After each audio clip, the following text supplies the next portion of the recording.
And good morning. My name is Maria Meyer, the CEO of Your Women's Fund Miami-Dade, which really means that I am lucky to be here at everyone's service for this incredibly important topic. We have rich panelists today, and we have lots of really intense information to do. So I'm going to speak even more quickly than usual, welcoming you, knowing that none of us can do this without the support of our founder, our incredible current and former board members. We have many folks who are elected officials or from elected officials' offices with us, RSVP today.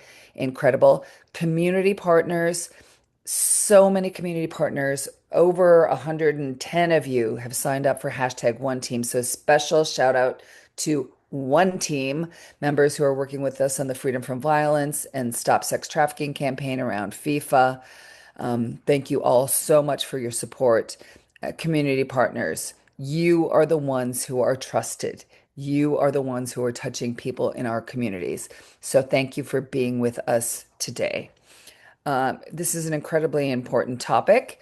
We couldn't do it without our sponsors and our supporters as well. Kaufman Rawson is so steady Eddie. They have been our economic mobility pillar sponsor for many years, and they work with us in every way. So not only do they support us financially, but they do the public awareness campaign with us about pay equity. Hey, Dad, why are you still paying women less? Because you know what? We keep data and we keep researching, and pay equity is still a thing. And of course, that would affect a woman as she's ready to retire. And we don't want anybody to be vulnerable. We care about everyone. So thank you all for being here for this incredibly important convening. This is an interactive team sport always. We'll be conducting 3 polls throughout the webinar. We need your feedback, and also you have an opportunity later on to ask to be connected with some of our speakers. So please pay attention. Please utilize the chat. Please utilize the Q&A icon so we can get to as many of your questions as possible later as well. And then, of course, if you don't fill out our survey afterwards, we can't get better. And we do collect data and we do use it. So thanks so much for really participating today. And off we go to the races. We usually ask Viviana to join us for a little bit of data, but we've got data from a real expert today. Let's listen to this message from our state attorney, the one and only Catherine Fernandez-Rundle. Morning, everyone. I'm truly honored to be part of this Women's Fund Miami Impact Collaborative. The Women's Fund and all of you here are essential partners to me and to the State Attorney's Office as we work toward our mission of seeking justice and keeping our communities safe. Today, we come together for a very important reason: to focus on our elders. These are the people who raised us, taught us, guided us, and built the communities that we all now enjoy. They've given so much, and now it's our turn to protect them. I want you to imagine something for a moment. Imagine that everything you worked for your entire life, your home, your belongings, your bank account, was suddenly taken from you. Imagine not only losing your possessions, but also losing your identity, your hope, and your dignity. That is what many older and vulnerable adults experience every single day. Many elder and disabled victims struggle to have their voices heard. Our mission is to ensure they feel safe enough to speak up, to testify, to stand up against the people who betrayed their trust and exploited their age or their disability. The reality is staggering.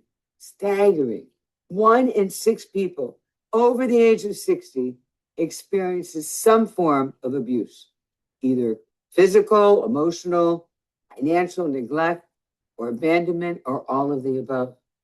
And most of that abuse happens at home. And 6 out of 10 cases involve a family member or a caretaker. Just think about that: a daughter, a son, an uncle, an aunt, a nephew, a niece, someone you have loved or they have loved has stolen from them. Florida ranks among the top states for elderly fraud, with nearly 1,000 fraud cases for every 100,000 seniors. Here in Dade County, we are number one in the state for financial exploitation and fraud. Our county, unfortunately, has become a major hub for senior targeted scams. So that is why I brought together our partners to form EVA, which stands for the Elder and Vulnerable Adult Abuse Work Group. And together with Mayor Daniela Levine Cava and Senator Rene Garcia, we united dozens of agencies and service providers to answer one question. How can we, as a collaborative as a community, better protect older and vulnerable adults? Financial exploitation doesn't just empty a bank account. It takes someone's life savings, their home, their car, their sense of safety and identity and dignity.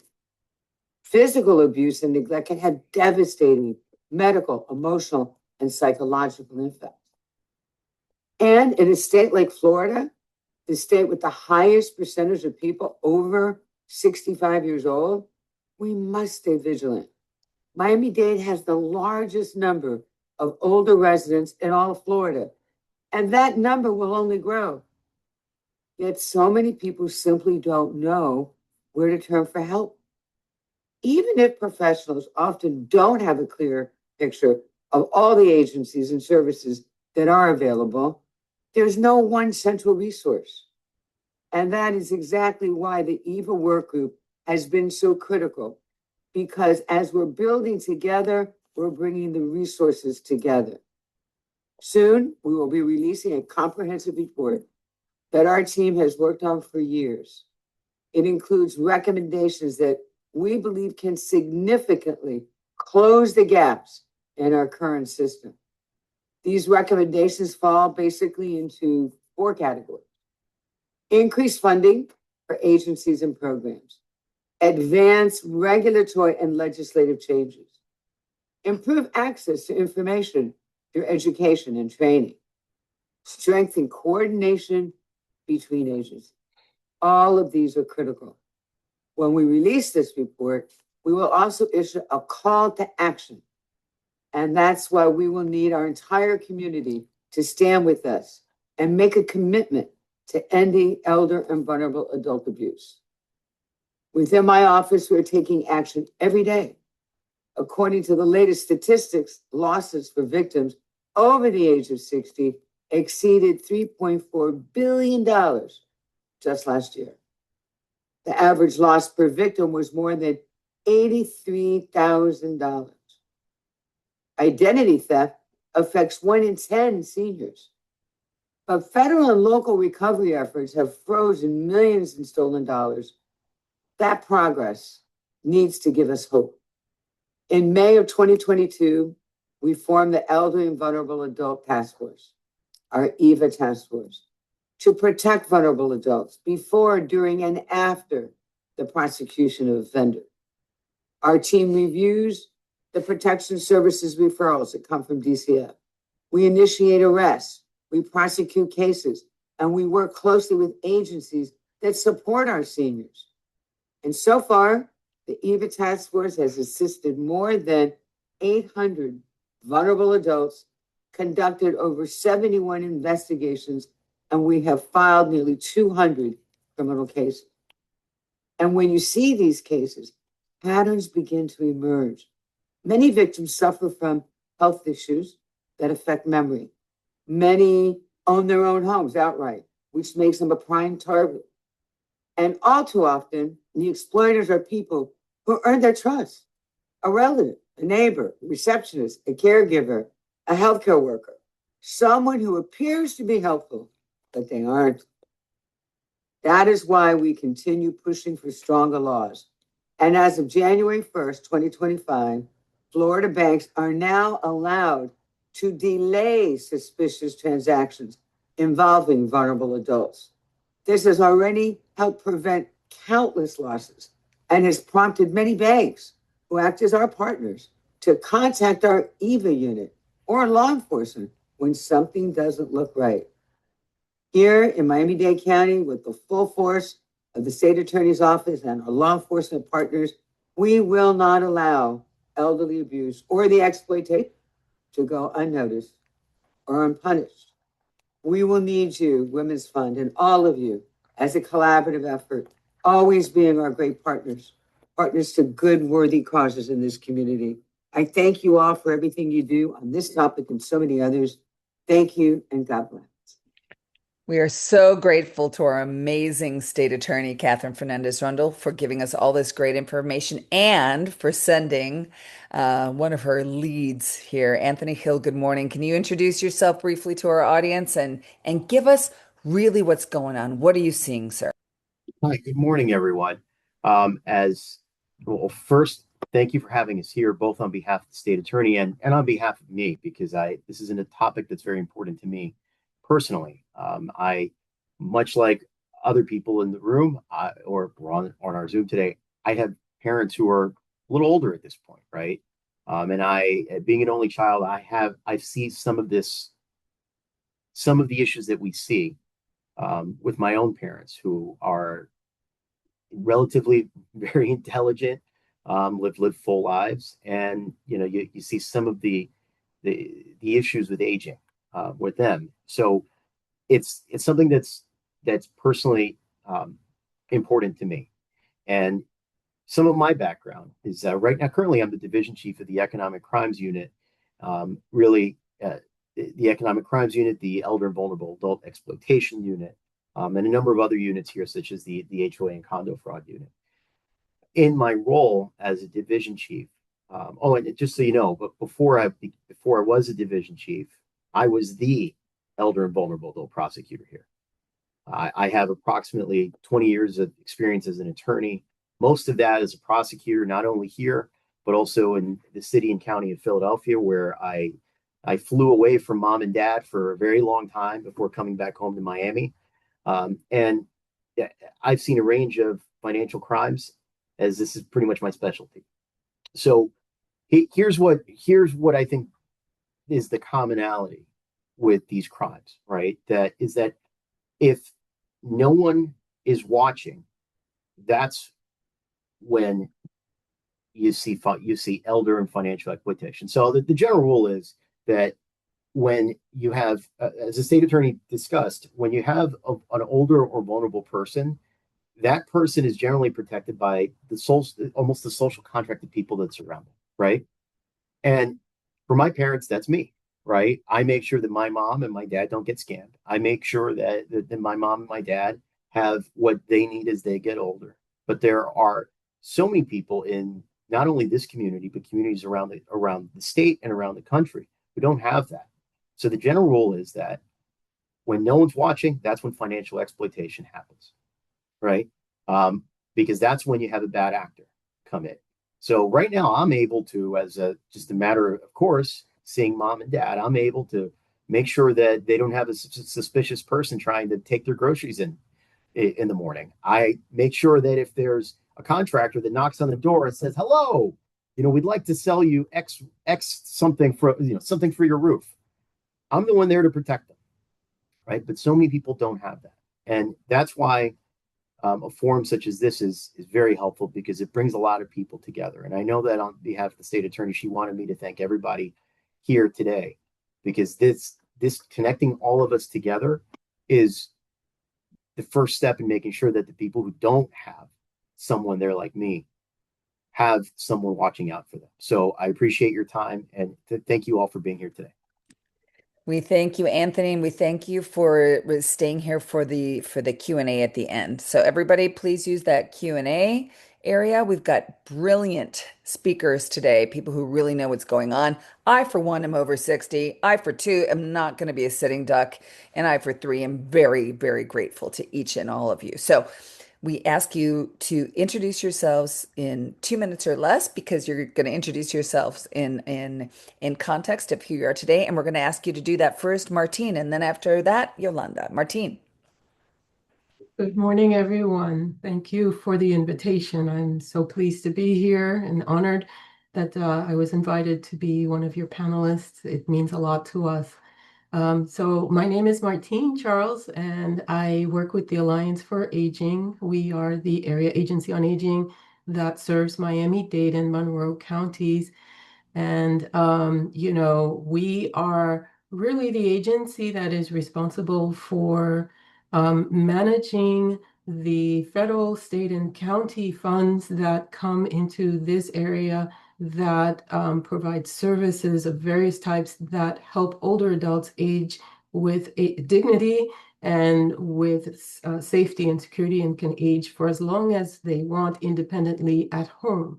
That's really the focus of what we do. Of course, one of the areas that we cover is elder abuse, neglect, and exploitation, particularly when it comes to education and training, which is one of the areas that the IBRA task force is responsible for putting together the recommendations. We were very pleased to be part of that group and provided our input into that as well.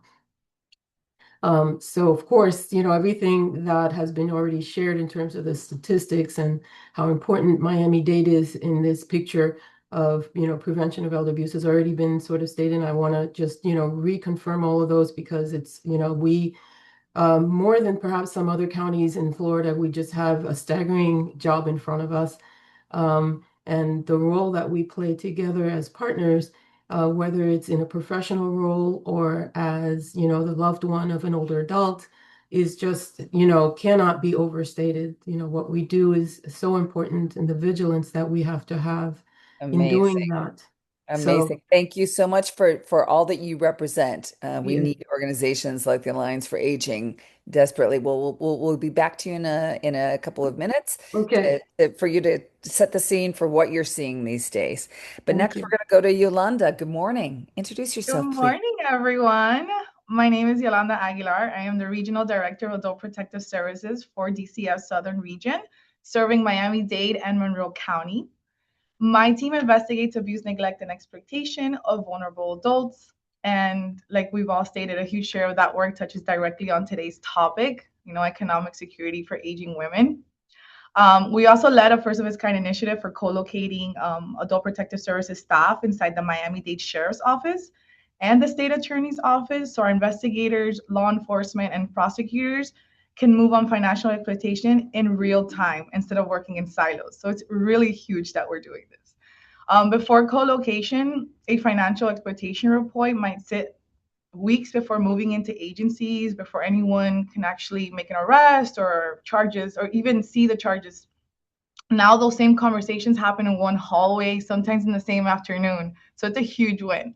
It's been a game changer for how fast we can intervene when an older woman or a vulnerable adult's life, their life savings or home is at risk. And I'm really, really glad to be here today to talk about what we're seeing and what's actually working.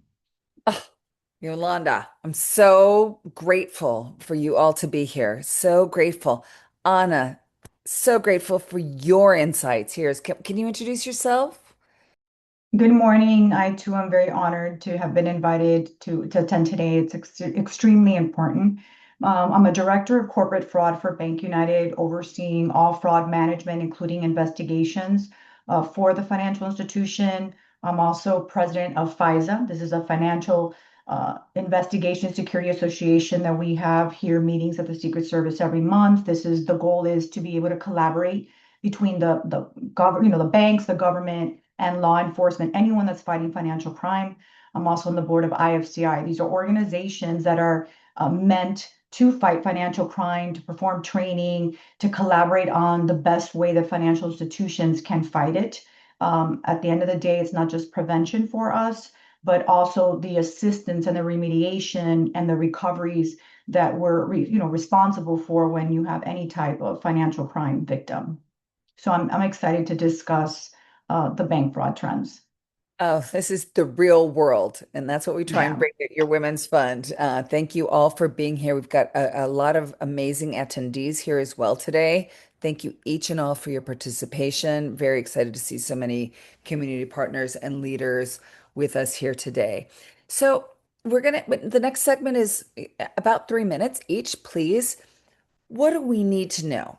Set the scene for us. What are you seeing, Martine, at the Alliance for Aging? What do we need to know? And then we'll come back to you later about what you suggest we can do about it.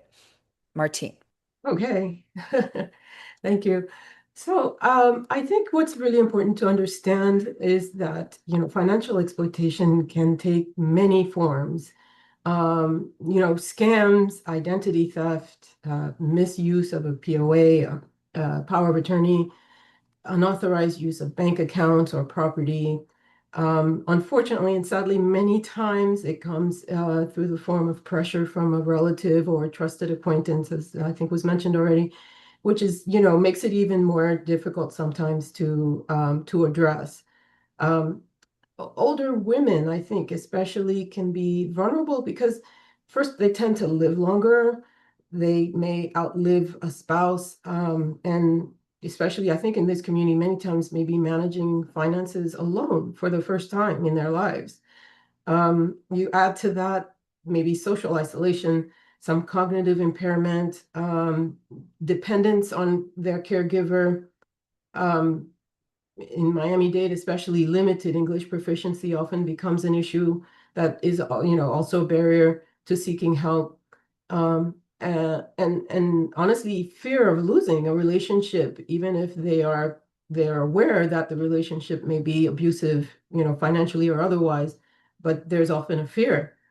Um, I think we are seeing increasingly sophisticated scams that make it even more difficult to address. And those cases can be especially difficult to identify and report. And a lot of times older adults may feel ashamed or fear retaliation, and don't speak up. So it's our role as professionals to really support them and provide them with the information that they need to be able to address the issue properly. Thank you so much. That's very centering. Yolanda, what are you seeing? So what we're seeing on the ground is that financial exploitation of older women rarely looks like a stranger scam, right? It's overwhelmingly someone that they trust, like Martine was saying, an adult child, a caregiver, or that new friend that they meet. Women who outlive spouses, for example, who took time out of their workforce for caregiving, or who never had access to retirement savings in their own name, or especially, those people are kind of exposed because they often have less financial literacy support and fewer people checking in on them. So lately, we're seeing an upscale in these cases where someone gains power of attorney and slowly drains accounts over months, sometimes years. Small enough withdrawals that not doesn't really raise a red flag like in the bank. But by the time it reaches us, the exploitation has usually been going on for months. Like I said, sometimes years, and the victim is often too ashamed or too dependent on the abuser to report it itself. So our co-location work came directly out of seeing how slow disconnected systems that let it build up. So a report sitting in one agency's queue while the expectation might continue. So that's what we're trying to close those gaps. Incredibly important. Anna, tell us what you're seeing. So unfortunately, we're seeing account takeovers. Fraudsters are gaining access to online banking credentials, and it's normally because they are reaching out to the consumers or the companies to be able to convince them into disclosing their confidential information, right? Their bank account information. When it comes to the elderly, we've been seeing more about government impersonation scams, scammers posing as the FBI or Social Security Administration or even the DEA. Sometimes they even claim that bank personnel are committing fraud and trying to steal from their account, and they guide them and instruct them into how to visit the branch and withdraw funds from their account. And then they can either invest in cryptocurrency, or they're instructed to drop off all of their money into a vehicle, which is actually being Uber driver schemes that are now we're seeing. A lot of cryptocurrency scams. Victims are instructed to withdraw and then deposit through the Bitcoin kiosk or cryptocurrency accounts. A lot of money mule activity. I think the fraudsters have realized that financial institutions, especially after 9/11, are doing a lot of money laundering monitoring. So they're looking at their customers' accounts for cash in, cash out, a lot of money movement that would be indicative of potential domestic or international terrorism or trafficking in itself. So what are fraudsters doing? They're leveraging victims to be able to move that money across the line. So you may see, they exploit an elderly person, convince them into moving monies into, let's say, another bank account, and from that bank account, there's another victim, and it starts flowing through. Unfortunately, when it comes to the elderly, takes time to be able, they're very convinced that they are truly not a victim. So it takes some time to explain to them what is actually transpiring and what we're doing to protect them. So we're just seeing that it's taking even longer to convince them. They're very convinced of whomever it is that they're speaking to. So we do encourage financial institutions to be proactive, to question their customers. I think back in the day, we never really questioned our customers. This is their bank account, and you're not supposed to ask any questions. That's not how it is in today's environment. Banks should be focusing, at least at Bank United, we do, where any red flag, you have an elderly coming in, and I'm not even going to talk about age because I'm 54 and I'm getting there, so I won't even say the age. But anyone that's coming in and doing unusual activities, something that is not in their norm, they are to be asking questions as to why, especially if the elderly is coming in and they're on the phone with someone that is directing them and instructing them on how to proceed. So we're seeing an increase in that. The courier Uber driver schemes are definitely increasing. These are our fraudsters that are arranging for rideshare drivers or couriers to pick up the cash, the gift cards, the checks, or even money orders directly from the victim. And it's creating an additional layer of separation from the criminal organization. So it's very unfortunate. I think that we all need to speak to our neighbors, our family members, our friends, continue to be on social media talking about these potential schemes. And at the same time, have our elderly feel comfortable enough to talk to us. Because I think, I have elderly parents, like Anthony was saying, and they're probably afraid to tell me if they've fallen victim to a scheme because they always say they never would. But these fraudsters are very, very convincing. And this is what they do. This is what they study. This is their career to deceive people into disclosing information. So financial institutions as a whole, being part of FISA and IFCI has given me a forum where I can teach financial institutions on the variety of ways to work financial crime. And one of the key components is how do you prevent elderly exploitation on the fraud scam side? What do we do different? As stated, I think we all know we have the ability to hold funds legally. In all reality, a financial institution, if they see suspicious activity, something unusual, they do have enough grounds based on their account agreement to stop, hold funds, ask questions, and continue that investigation. So the change in law just gives us a little more empowerment to feel more comfortable with the elderly. And unfortunately, in many financial institutions, because they don't want to facilitate the movement of funds for fraud, they may have to close some elderly accounts because they're overly convinced that they're not a victim. And you'll see the elderly moving from one financial institution to another. So it's really sad to see that they're still not convinced by the fraud investigators at the financial institutions. This is this is such an incredible responsibility that we all hold here, right? So there are a lot of amazing leaders who are in the audience today. I think if we were in person, we would be hearing the gasps and the like, oh, that one I didn't know. And this is a savvy group of individuals who are here today. We've got a lot of leaders who touch a lot of different lives. It's incredibly important for us to stay on the ball and cutting edge. So, before I go to ask you, Martine, to ask us your calls to action, what can we do to empower us? I want to remind everyone that this is being recorded and that we're asking you to utilize it. You can take the last 3 minutes that Anna just talked about and show that at one of your board meetings. You can take something that Martine's about to say now and show it at your church group, right? Whatever it takes, we're asking you all to be empowered to take this information out to folks. We don't want to be sitting ducks. We don't want to be scared. We want to be prepared. And the amazing leaders here today are going to show us how. So, Martine, give us some tips and some takeaways. What can we do? Um, it's a huge question, I think, and the answer is very complicated. Generally speaking, I think from my perspective, I see that the resources to address this issue are limited relative to the scope and the complexity of the problem that we face, even though there are a lot of resources out there that are becoming more and more integrated and working together, I think, better. It's still a big issue. So solutions, I guess, first I would say prevention has to happen before the money or the home is gone.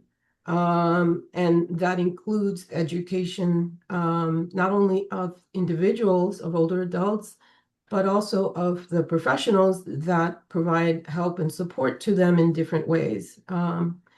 We need culturally and linguistically appropriate education and delivered where older adults are already gathered many times or are receiving services. We have to go out to them.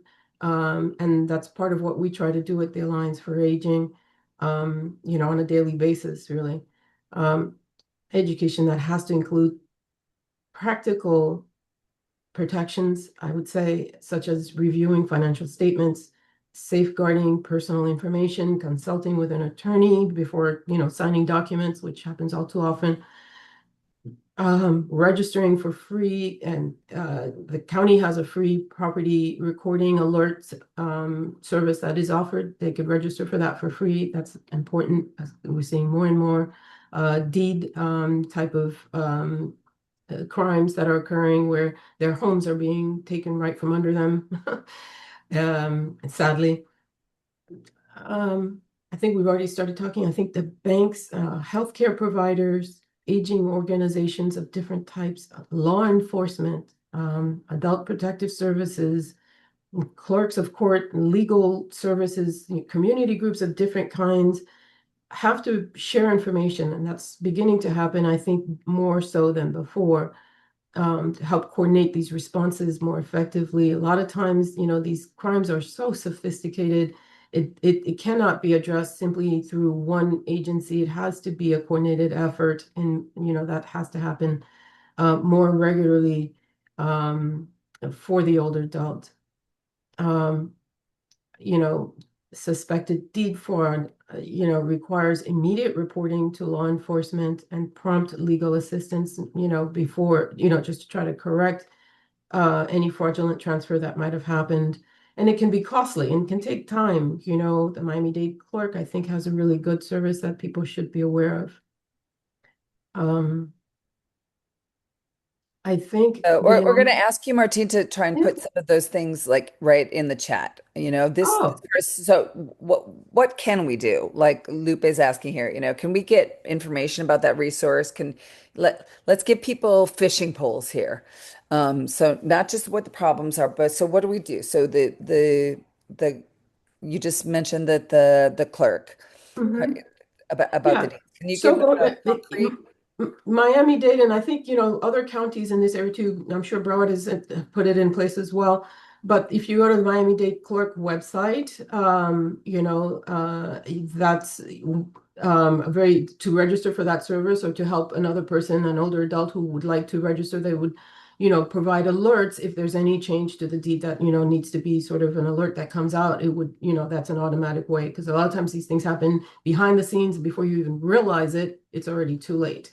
Certainly, the banks have put a lot of protections in place, so the individual's bank is a good place to go. The Alliance for Aging, we offer educational services that, can be of help, sort of getting ahead of it, many times if we can, providing these resources and helping older adults understand, what to be on alert for and how to look for them.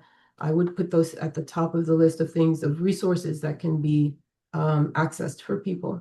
That's terrific. And I'm going to ask you to go ahead, or whoever can, to put that link to the Alliance for the Aging and the resources that you have. And I'm going to ask whoever is first up, who's able to do it, to put in what you do about the deeds. I remember I tried to do it and somehow I couldn't log on. So I still have that as pending for myself because I want to make sure that nobody can mess with my deed.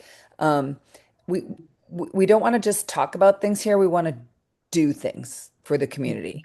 So thank you all for putting those resources here in the chat. Yolanda, tell us, give us advice, give us a fishing pole. What can we do?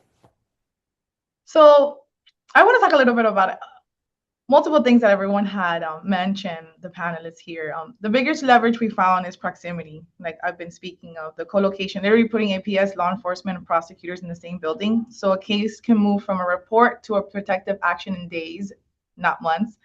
The structural change alone has shortened our response time dramatically.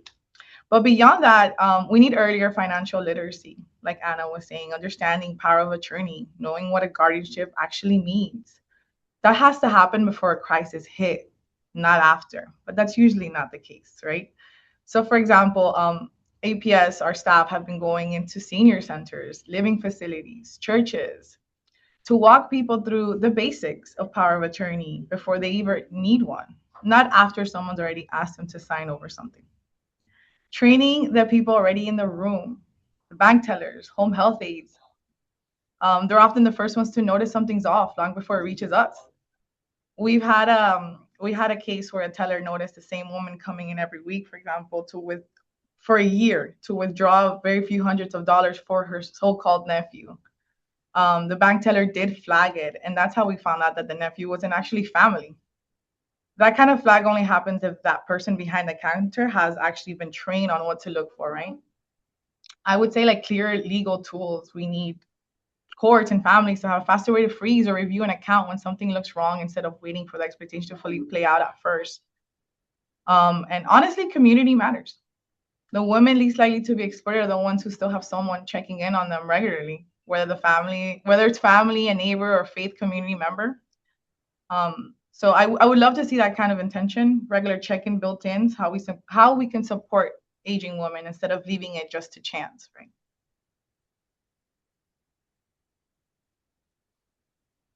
Amazing. Thank you so much. Anna, what can we do? So I think other than getting the message out, everyone always says fraud prevention is number one and awareness, but we're not getting that message across to the elderly enough. Actually, we can leverage the media a little bit more, the Spanish networks, the different media, just to continue to focus on the different schemes so that it kind of resonates when victim customer ends up with a phone call and they're being victimized, it can kind of ring a bell. I'd like to see government regulators to put more pressure on the financial institutions. I know that may impact me as a financial institution, but financial institutions are required to have solid elderly exploitation programs. They should ensure that they have the appropriate, controls, employee training, monitoring, and reporting. I'd like to see them push harder on these financial institutions, especially the big ones, because it may be, just that they're doing teller training and employee training at the very beginning when the person gets hired, but the training for elderly exploitation, both on the financial exploitation with a close family member or being victimized of a fraud scam, because we see it as two different things, that they ensure that there's mandated quarterly training, something that is constantly available for these employees. I think that that's critical. Phone carriers, it's way too easy to be able to get a new phone number and to spoof a number, which is then helping to deceive the elderly person when they get a phone call and it says Bank United on the phone. They're going to get convinced. If it says government on the phone, if it says U.S., U.S. Treasury on the phone, if they see this, it just adds to the deception. So it's a matter of all of these different parties pushing a little harder. The regulators, the phone carriers, the news, here local, especially in South Florida, I can guarantee you that there are plenty of victims out there that would be happy to share their stories so that it doesn't impact somebody else. and the collaboration between financial institutions. What many don't realize is that, yes, we're protected to a certain extent to share information between banks with safe harbor and certain regulatory opportunities. But once our customer or any elderly is a victim of bank fraud, the first thing you're going to do is remediation. That means helping that victim recover the funds. And in order to do so, you've got to be able to work with the other financial institutions and move very quickly. So we always tell everyone, if you think you're a victim of fraud, call your bank first thing. Most financial institutions have a large program, many have investigators, but they have procedures in place, and the goal is help them to recover. While at the same time, you're having to be empathetic, speaking slowly, guiding them through. Many have lost their retirement. Many are still thinking that this is, the love of their lives that they just sent, $1 million to.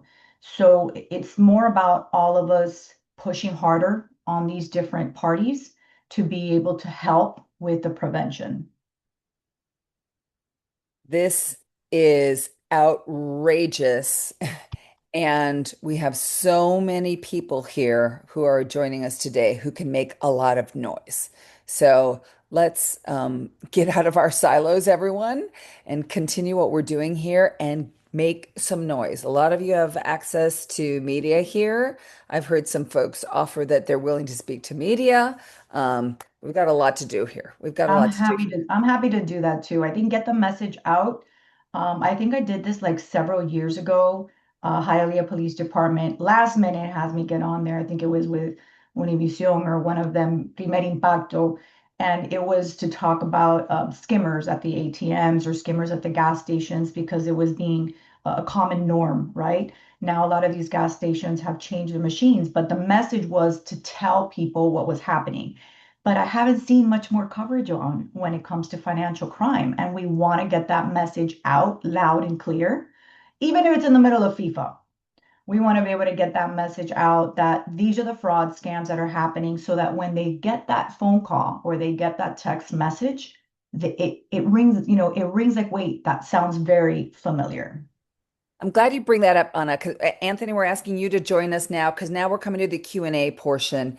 And I'm going to hop on that one first, Anna, because you just mentioned even during FIFA. So the Women's Fund and over 100 other organizations are all working together with the state attorney's office, with the mayor's office. The mayor's office is very represented today here. Thank you, Brenda and Mayor Daniela Levine Cava's office for being so active in today's topic and to being with us here today. So fraud, Anthony, can you tie in what Anna just talked about? Because fraud and FIFA and human trafficking and all kinds of abuses, they're all tied together with financial crimes, correct?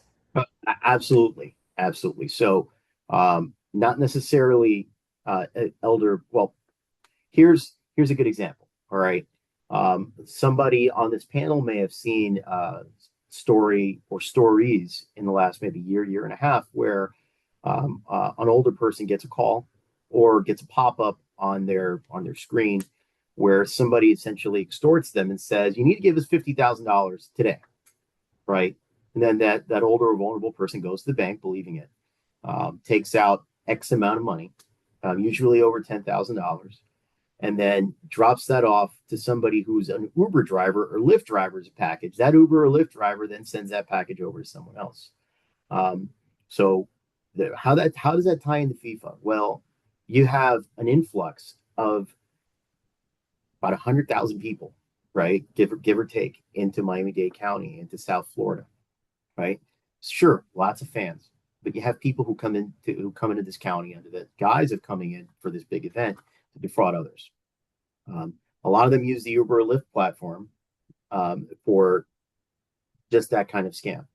So I can't get into ongoing investigations, but I can say that that's something that's interesting. Now, to piggyback on a couple of things that Anna said, on the government side, we have been working with other agencies, and Yolanda highlighted the fact that we're now working together much closer with DCF to try to really be on the ground level as as a DCF investigation is ongoing, we will conduct our own parallel investigation. Second thing is what can banks do, right? So the big problem we see at the state attorney's office, and this is not from Anna's bank, so I'll say this right now.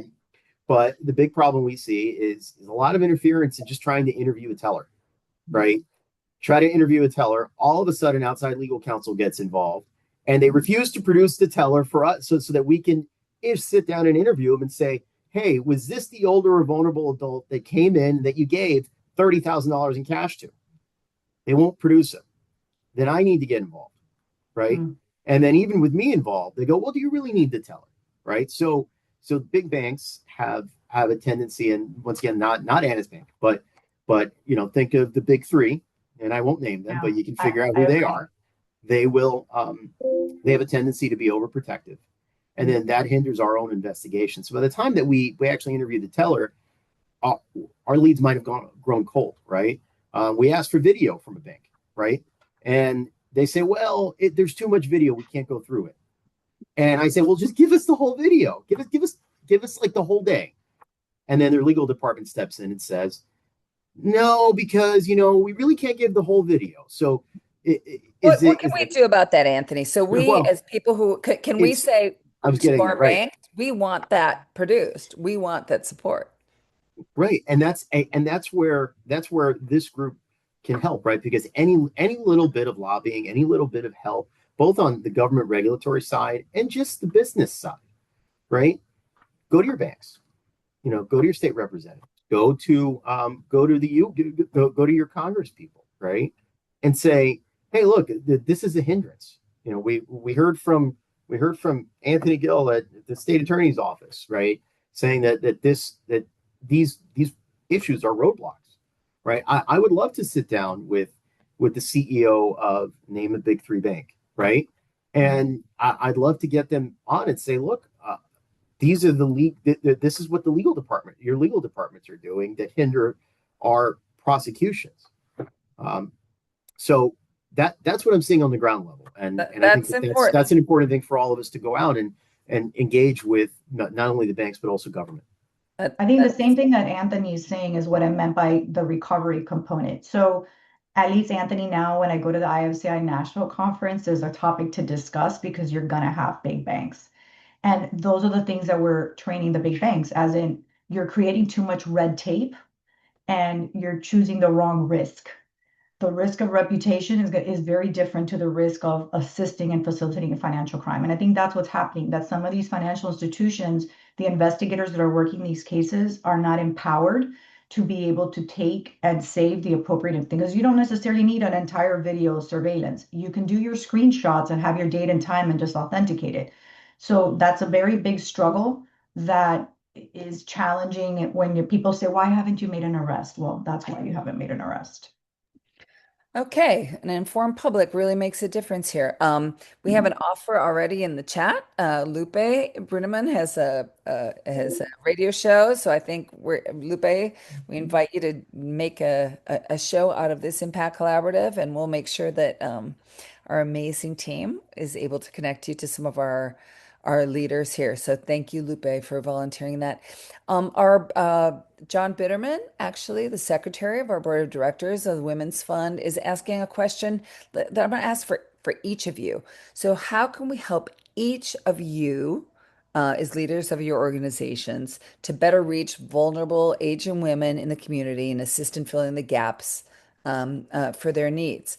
And we'll go with you first, Martine. Okay, thank you for that. I think, our role as an area agency on aging is primarily around education and training of professionals, on this issue.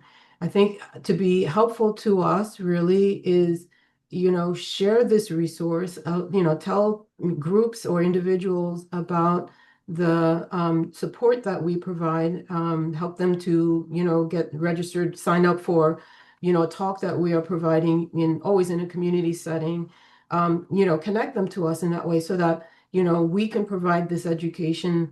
And we have, multiple units that we provide, not just one type of training, but different types of training that we can, not training only, education, really, prevention that we can offer to do that. One of the biggest challenges we have is really just getting the word out about the service, letting people know that it exists. And we're not the only ones. There are other groups that do it too. But we have a focus on this particular issue under our Title VII funds with OAA. And so, help us tell people, help us reach people and get in front of groups that we can educate on this. That would be tremendous help to us. Okay, Which, so of course, by the way, we provide this, the service in English, in Spanish, in Creole, if necessary. We have, multiple educators that can provide this, and bilingual educators as well. So we can do this, for all of the primary groups that are in Miami-Dade. So I'm going to remind everybody, if you were on the ball and you answered that second poll and you said you wanted to be connected with any of the folks here, that's great. But if you forgot to do that, Daniela, why don't you go ahead and put your email here in the chat?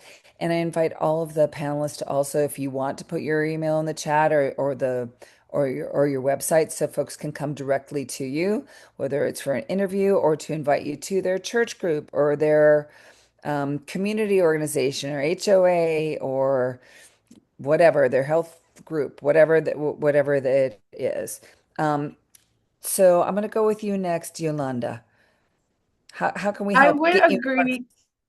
I would agree with Martine. I think collaboration is key, and things like we're doing today to get the word out, to work together. The crossover is so important. That handoff is very important as well. Working together to that mission that we all have to protect our vulnerable adults, our vulnerable community, and seeing where we can help each other. And that's the best way that I can put it. I think that having these meetings and going out in the community and attending these events and learning more about what Anna does and what Martine does and what Anthony does and how we can just connect all the dots together to prevent and further abuse as well. So I think that that's what the key that I want to take away from this, that I think collaboration is just extremely, extremely important. Anna? It led me to believe thinking about retailers. We really need to get the message out to the Walgreens, to the CVS, to the Publixes, to the locations that sell money orders and gift cards, because they have an opportunity there when they see someone coming to the counter and buying several cards. That's a big red flag. And there are a lot of loss prevention investigators that are really good at doing that, but I think we need to really get that voice out so that they can identify the red flags and report them just as quickly. It could be accidental that somebody, we had a case recently where the CVS called just because they asked the individual, where do you bank? Just they wanted to know, where do you bank? Because they already saw the red flag. The minute we got the call, we already knew, okay, they withdrew this amount of money, they went to this location, they withdrew, gift cards, and we stopped them at that moment. And there's nothing more gratifying than being able to prevent that person from falling victim, withdrawing large amounts of cash. So I think I want to ask more of what could I do for the community as a financial institution, answer questions. I think many don't understand how financial institutions work, and they often say, why did you do this? Or why did they do that? Well, there are some requirements and things that the banks have to follow, but I can also answer things that they shouldn't be doing. So I think we just need to continue to talk about this within our own community. You know, it's really obvious, but let's say it out loud. The more success that the bad folks have, that the Yeah. shysters have, the more lucrative it is, and the more incentives there are for more bad behavior, right? So every person that we stop, we're probably stopping two or three because the bigger that business grows and the better, the more lucrative it is, the more dangerous it gets for all of us.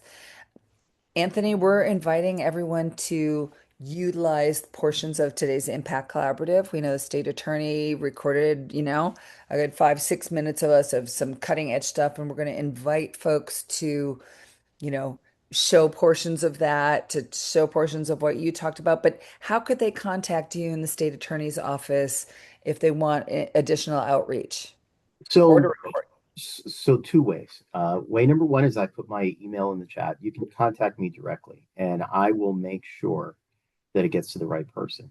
Um, Also, we have another email box that is manned by our EVA support personnel, and that email box is the elderly and vulnerable adult unit. So it's EVA at miamisao.com.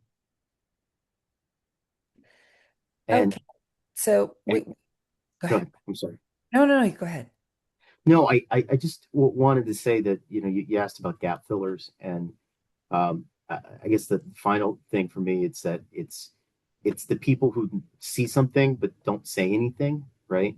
It's like the neighbors, the family, the mailman, people who have come into regular contact with folks every day, like someone at CVS.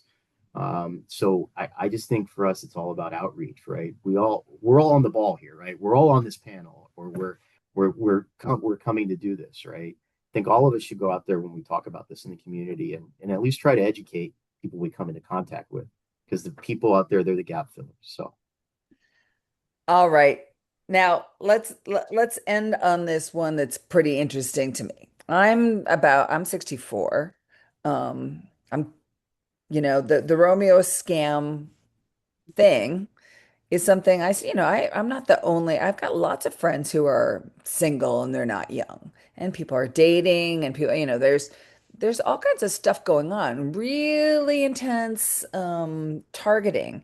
Anybody want to address this, the Romeo scams that target lonely women of all ages? Anybody seen any of that, especially with an older population?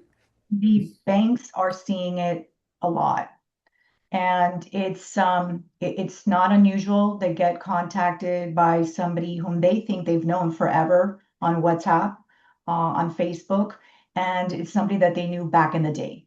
They start communicating with that person, and they still are convinced that this is the same person they've always known, and it's because there's been a compromise on the opposite end.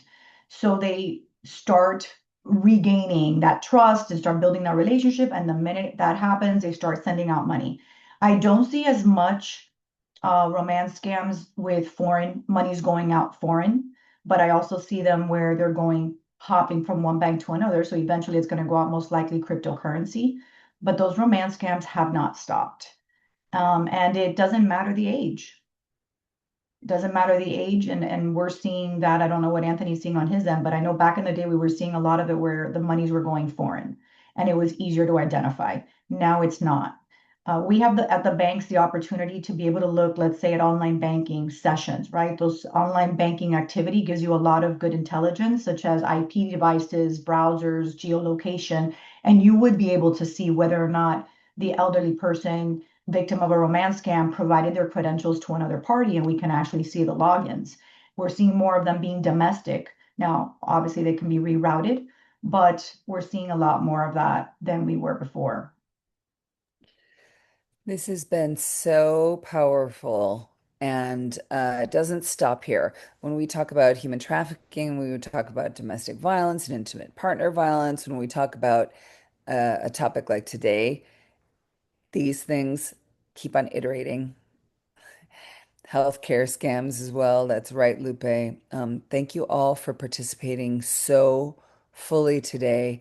It doesn't end here, right? So not only will we continue to have subject matter that talks about financial security and ways to be strong and empowered and to own our own lives and not to be walking around frightened, but taking over autonomy and agency over our own lives. We ask you all to please go out and share this information with everybody that you touch, and to bring us back cutting edge information so that we can continue to invite everybody to hop out of your silos and join us all together, stronger together, at your Women's Fund Miami-Dade.